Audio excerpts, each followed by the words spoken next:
चित्रगुप्त ने यह सब सोचकर लड़की से कहा, मेरे पास लाल नहीं है। यदि तू मुझको मारेगी तो वैसे ही पछताएगी जैसे बंजारा अपने कुत्ते को मारकर पछताया था। लड़की गुस्से में बोली, कौन बंजारा और कौन सा कुत्ता, क्या बक रहे हो तुम? तब राजकुमार बोला, तुम नहीं जानती तो सुनो लड़की। एक बंजारा था जिसने एक कुत्ता पाल रखा था। वो कुत्ता बहुत समझदार था, जिसे बंजारा अपनी औलाद से भी ज्यादा प्यार करता था। एक समय ऐसा आया कि एक कातक नाम की भयंकर बीमारी के चलते बंजारे का सारा परिवार उस बीमारी की भेंट चढ़ गया और बंजारे की करोड़ों की संपत्ति भी बिक गई। दुखी बंजारा अपने कुत्ते को लेकर आगरा में एक साहूकार के पास जाता है और साहूकार को 10,000 के बदले अपना कुत्ता गिरवी रखने को बोलता है। उस समय 10,000 एक बहुत बड़ी रकम होती थी। पहले तो बनिए ने बंजारे को मना कर दिया, पर फिर कुछ सोचकर उसने बंजारे को 10,000 रुपए दे दिए। कुछ ही समय बीता था कि एक रात सेठ के घर डाकू घुस गए। बंजारे का कुत्ता सब हरकत देख रहा था। सोचा, भौंकूंगा तो परिवार के सब लोग उठ जाएंगे और ये डाकू उनका भी कत्ल कर देंगे। वो चुपचाप बस उनको देखता रहा। जब डाकू सेठ के घर चोरी किए हुए धन को लेकर चल पड़े तो कुत्ता चुपचाप उनके पीछे पीछे हो लिया। सेठ के पास इतना धन था कि डाकू उसे निकाल तो लाए, पर अब उनसे वो लेकर चला भी नहीं जा रहा था। दिन भी निकलने के करीब हो चला था। डाकुओं ने सोच विचार कर उस धन को एक तालाब के अंदर छिपा दिया। सोचा बाद में आराम से निकाल ले जाएंगे। कुत्ता डाकुओं की सब करामात देख चुपचाप वापस घर चला गया। सुबह हुई तो सेठ के घर कोहराम मच गया। पता चला कि चोर सारा धन निकाल ले गए। सेठ का रो रो कर बुरा हाल था।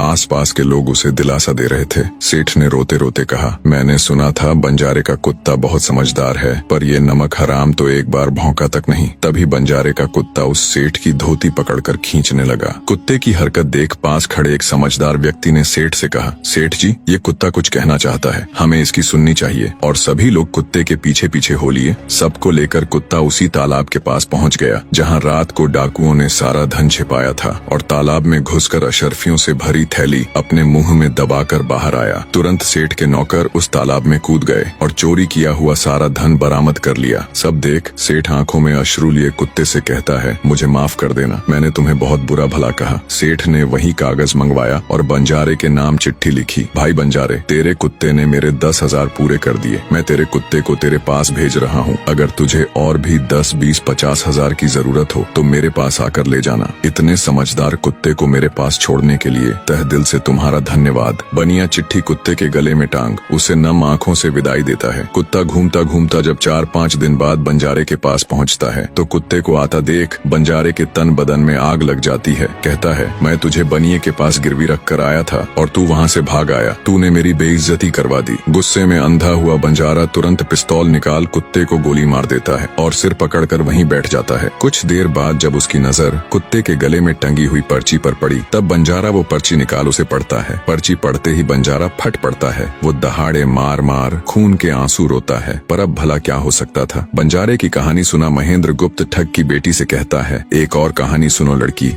एक राजा के पास एक बहुत समझदार पढ़ाया हुआ तोता था। वह बड़ा चतुर था। एक दिन राजा तोते को अपने साथ गंगा स्नान को ले गया और उसको घाट पर बैठाकर स्वयं स्नान करने लगा। तभी तोते की नजर अमर फल पर पड़ी जो पास ही नदी में बहता हुआ आगे बढ़ा जा रहा था। वह उसको नदी से बाहर निकाल लाया और राजा के आने पर उसको वह अमर फल देता हुआ बोला, महाराज, यह अमर फल है, इसे खा लीजिए। राजा ने कहा, मैं अकेला अमर फल खाकर क्या करूंगा, अपने बाग में लगा दूंगा। जब इसमें फल लगेंगे तब सब कुटुंबियों को खिला कर अमर कर दूंगा। गंगा स्नान से लौटकर राजा ने वह फल माली को देकर कहा, इस फल को बाग में लगा दो। थोड़े ही दिनों में पेड़ फल फूल गया, उसमें फल लगने लगे। एक दिन एक फल पककर पेड़ से गिरा तो उसे सांप ने सूंघ लिया, जिससे वह जहरीला हो गया। अनजान माली वह अमर फल लेकर राजा के पास आया। राजा फल को देखकर बहुत खुश हुआ और कुछ सोचकर वो फल पहले कुत्ते को खाने को दिया। क्योंकि राजा बड़ा नीतिवादी और विचारवान था, वह जानता था कि बिना सोचे समझे किसी भी वस्तु को खाना ठीक नहीं होता। राजा ने ज्यों ही वह फल कुत्ते को खिलाया, कुत्ता मर गया। यह देखकर राजा ने क्रोधित होकर अपने तोते से कहा, बेईमान तोते, तू हमें जहर देकर मारना चाहता था। ये कहकर राजा ने क्रोध में आकर तोते को मार डाला और माली से कहा, इस पेड़ के चारों ओर घेरा डाल दो जिससे कोई इसका फल न खा सके। एक दिन उसी शहर में एक सास बहू में भीषण लड़ाई हुई। बुढ़िया घर से निकलकर कहने लगी, आज मैं राजा के बाग में जाकर जहर वाला फल खा लूंगी। ये कहकर वह बाग में आई और जैसे ही उसने फल तोड़कर खाया तो वह 16 वर्ष की युवती बन गई। जब राजा को यह समाचार मिला तो उसे सारा माजरा समझते देर न लगी। राजा को बड़ा दुख हुआ। वह कहने लगा, वास्तव में यह अमर फल ही है। मैंने व्यर्थ ही इतने समझदार तोते को मार डाला। इतनी दास्तान कहते कहते सवेरा हो गया। तब ठग की बेटी ने महेंद्रगुप्त से कहा, आज तो तूने मुझे बातों में लगाकर अपनी जान बचा ली, परंतु आज रात मेरी छोटी बहन की बारी है। वो तुझे हरगिज जीवित न छोड़ेगी। जब ठग की छोटी बेटी को पता चला कि महेंद्रगुप्त जिंदा और बिल्कुल सही सलामत है, तो उसकी खुशी का ठिकाना न रहा।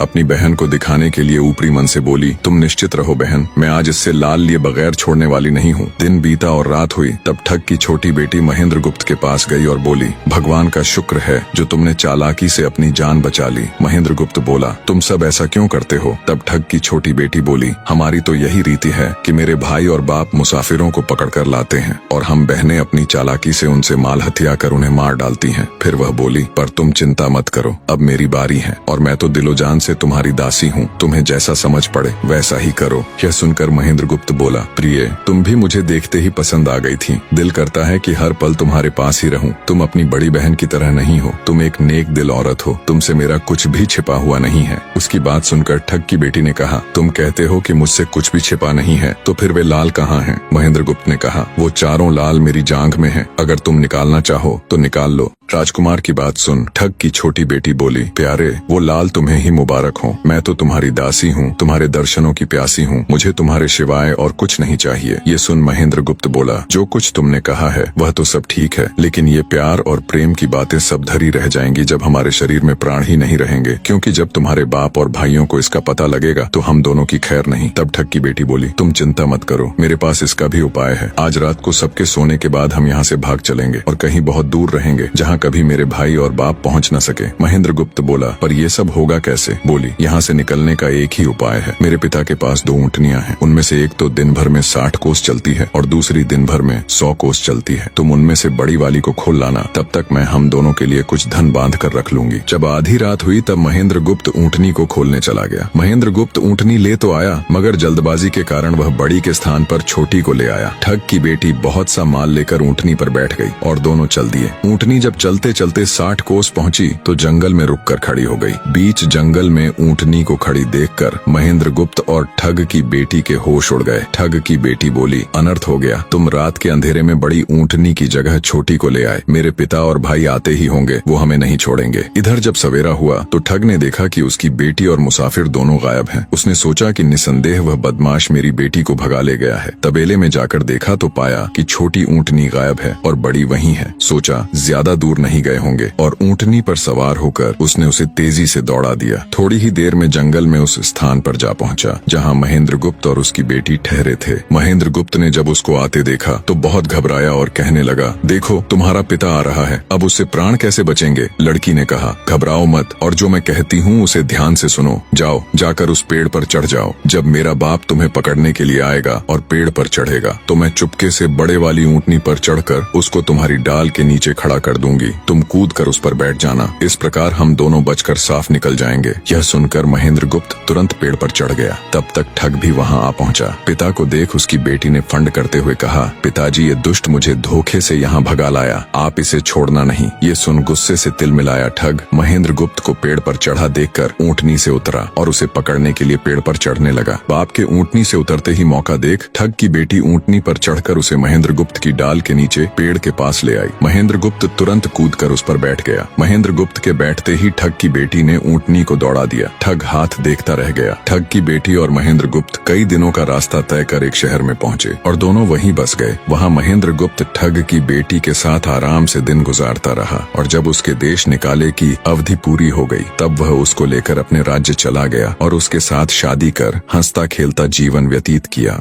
निष्कर्ष, महेंद्रगुप्त और ठग की बेटी की यह कथा हमें यह सिखाती है कि प्रेम और विश्वास का बंधन सबसे मजबूत होता है। जब बुद्धिमत्ता, धैर्य और निस्वार्थ प्रेम मिलते हैं तो असंभव को भी संभव बनाया जा सकता है। जीवन में चाहे कितनी भी कठिन परिस्थितियां क्यों न आए, सही निर्णय, संयम और परस्पर विश्वास हमें हर संकट से बाहर निकाल सकते हैं।